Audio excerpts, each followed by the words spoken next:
Program Director.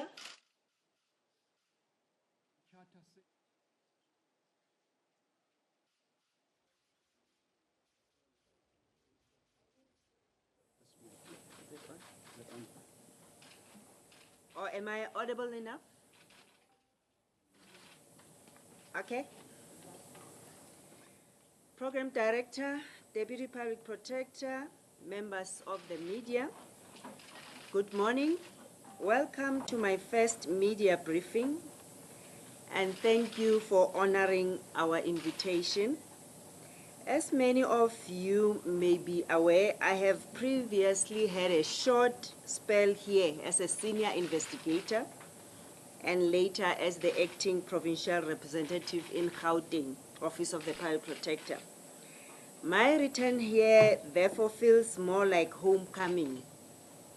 It has been good to see some old faces that I previously worked with, as well as new faces of energetic men and women who look set to walk this journey with me for the next 7 years. The purpose of this briefing is twofold. First, we have been inundated with requests from journalists and by extension the public who are keen to know what my first week in office has been like. But most importantly, this briefing presents me with an opportunity to introduce myself to our varied network of stakeholders as the new public protector and give them a sense of my vision for this institution for the next 7 years. However, before I go into that, I would like to thank President Jacob Zuma for appointing me South Africa's 4th Public Protector, effective 15 October 2016. This is a 7-year, non-renewable term of office. As you are aware, the process that precedes the appointment of any public protector is open and transparent. Members of the public and civil society played a critical role. Parliament established a multi-party ad hoc committee tasked with appointing a public protector and an advertisement calling for fit and proper person who is a South African citizen and who is a judge of a high court or admitted as an advocate or has a cumulative period of at least 10 years after having been so admitted as an advocate or any, among other things, which put out there for the public to nominate this person. And the shortlisting was done. There were public interviews and I was recommended for appointment by all but one political party in the committee. The process culminated in my appointment on the 6th of October. The powers of the public protector includes, in fact, I'm thankful to South Africa for entrusting me with this massive responsibility. I undertake to do my best with the assistance of the entire public protector team to serve the people of this country. My approach will be underpinned by the constitutional principles of impartiality, independence, and exercising my powers and functions without fear, favor, or prejudice. The Constitution, in terms of Section 182, provides in part that the public protector has the power, as regulated by national legislation, to investigate any conduct in state affairs or in public administration or any sphere of government, to report on that conduct and to take remedial action. The Constitution states further in Section 182 that the public protector has additional powers and functions prescribed by national legislation, which is the Public Protector Act, the Executive Members Ethics Act, the Prevention and Combating of Corrupt Activities Act, Protected Disclosures Act. There is no doubt in my mind that a mammoth task lies ahead for me and the team. The level of public interest in my approach to things, as shown in your questions to me as members of the media and comments by the general public on social media, some of which even predate my appointment, confirms this. So how has the week been?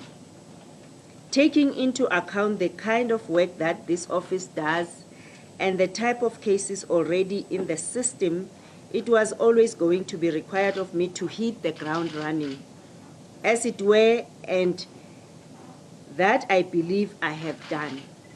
The week commenced with an introduction to staff here at head office. I'm yet to meet the staff in the 9 provinces and 9 regional offices which we have. In my meeting with staff, I have made it clear that I have not come here to lead alone. I have said that I will walk side by side with them in pursuit of a shared vision, which vision I will discuss shortly. One of the things I have noticed since arriving here on Monday is that there is low staff morale, at least here at head office. I recognize that an organization's human resources are its greatest asset and its lifeblood. This is why I will give staff an audience in order to address the issues that have led to this state of affairs. I know, for example, that some of the most pertinent issues relate to the performance management and development system and the occupation-specific dispensation, where you find a junior earning more than their supervisors. The root cause of all these issues is inadequate resources of this office. I have already brought these issues to the attention of Parliament, and I'm hopeful that those discussions will bear fruit so that we can be able to settle these disputes.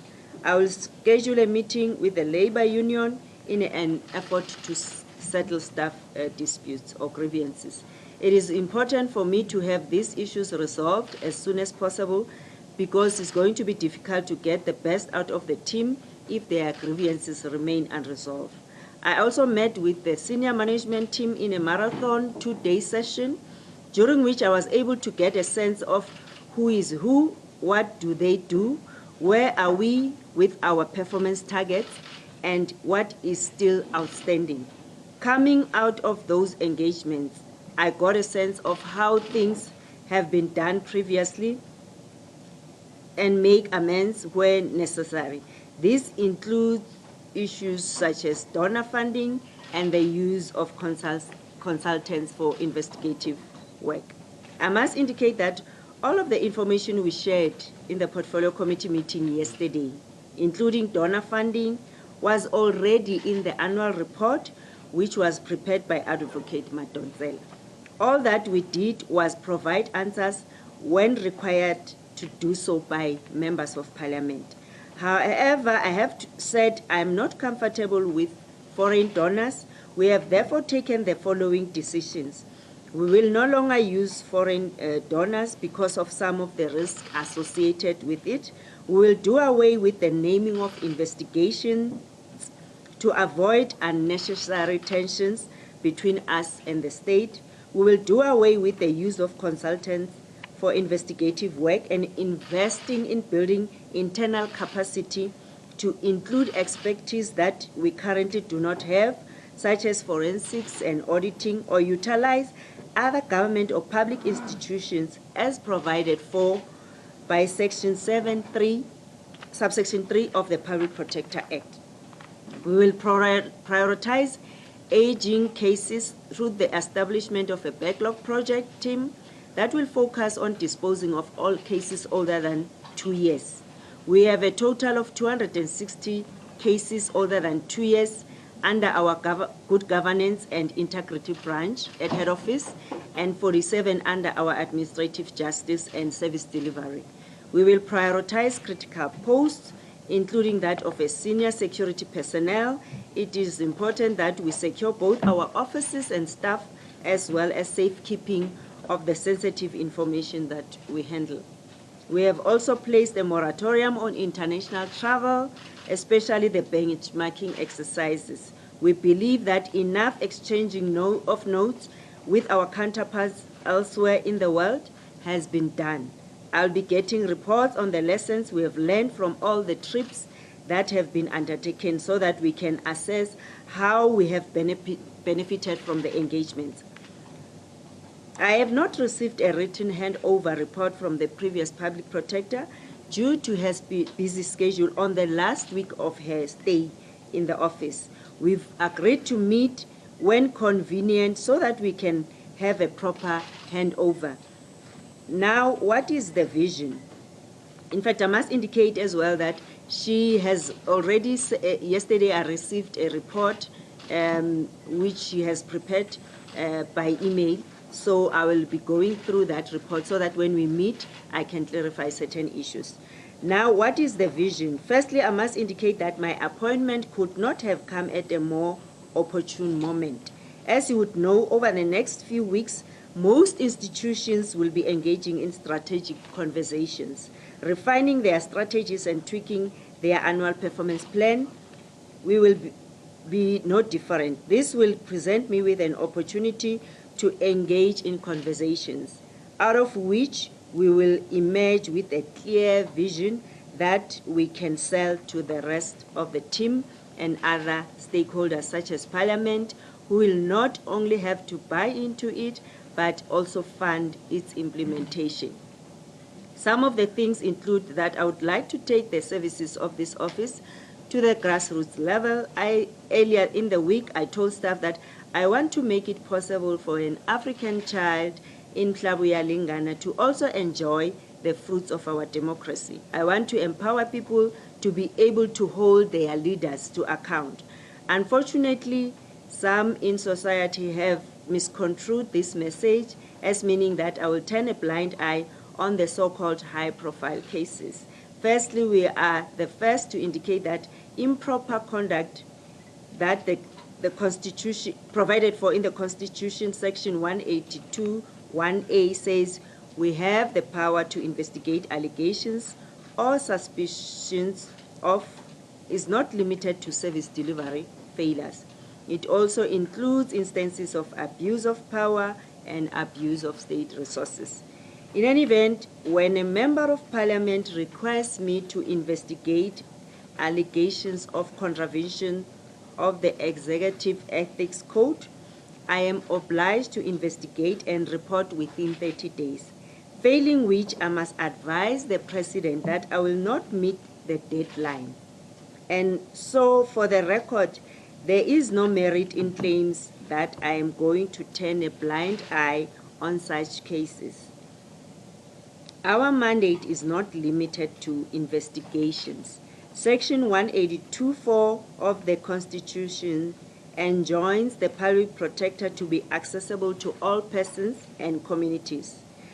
This is very important because for the person who is in far-flung areas will be able to access our office.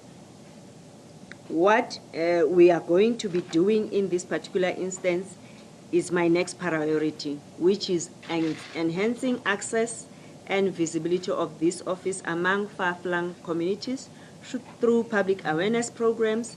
I informed Parliament yesterday that in this area, I'm planning to do the following: negotiate and enter into memoranda of understanding with the Department of Justice for the use of magistrates' courts to bring the services of this office closer to the doorstep of our clients, only using the infrastructure, but it will be the Office of the Public Protector's officials. Negotiate and enter into memoranda of understanding with the public broadcaster and other media houses for partnerships that will enhance public awareness and engage strategic stakeholders such as universities, schools, traditional leaders to assist us however way they can to advance our public awareness agenda. The how part of this will be worked out during the strategic planning session. However, in the nutshell, taking the office to the grassroots and increasing visibility among peripheral communities are the key aspects of my vision. for the next 7 years. I look forward to working closely with all stakeholders to achieve this. I will have more interactions with stakeholders on these ideas. I also look forward to more interactions with you, the media, because you have an important role to play in our communication of the vision to stakeholders. Lastly, on the so-called state capture matter, you will appreciate that the matter is before the courts. And despite calls for me to release the report, I'm unable to do so because of the court's processes. I'm still consulting before I prepare my affidavit to filing in court tomorrow. As you know, the court postponed the matter to the 1st of November 2016. Yeah, Togos.